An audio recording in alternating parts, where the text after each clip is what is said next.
امریکی فوجی دستے اب بھی شام کے علاقے منبیج کا گشت کر رہے ہیں۔ یہ علاقہ ترکی کی سرحد سے ملا ہوا ہے، جہاں داعش نے 2016 میں قبضہ کیا تھا۔ 2 ہفتے پہلے صدر ڈونلڈ ٹرمپ نے شام میں موجود تقریباً 2000 امریکی فوجیوں کی فوری واپسی کا اعلان کیا تھا، مگر اب صدر نے ٹویٹر پر فوری کے بجائے آہستہ آہستہ ان فوجیوں کو واپس لانے کا پیغام دیا ہے جو اب بھی داعش کے ٹھکانے ختم کرنے میں مصروف ہیں۔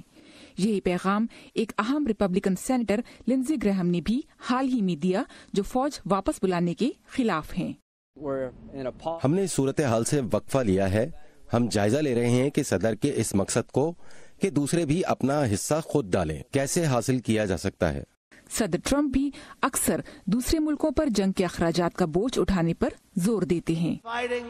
اگر وہ چاہتے ہیں کہ ہم جنگ لڑتے رہیں تو انہیں بھی اس کی قیمت دینی ہوگی، اور اس کا مطلب مالی مدد بھی ہے۔ ہم بے وقوف نہیں ہیں۔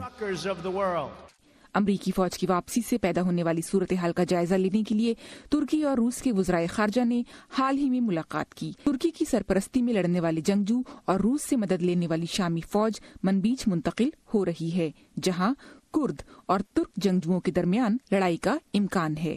ریپبلکن سینیٹر مارکو روبیو نے خبردار کیا ہے کہ شام سے افواج ہٹانے کا مطلب ہے امریکہ کا اب شام کی صورتحال میں کوئی اثر رسوخ نہیں ہوگا۔ یہ فیصلہ پھر ترک، روسی، ایرانی اور اسد حکومت کرے گی۔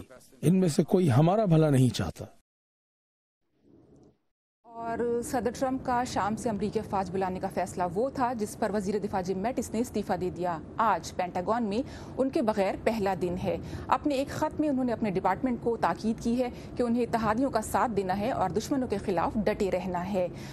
جم میٹس کا یہ بھی نظریہ تھا کہ صدر ٹرمپ شام سے امریکی افواج کو واپس بلا کر اتحادیوں کو امریکہ کی لیڈرشپ اور کمٹمنٹ کے بارے میں درست پیغام نہیں دے رہے۔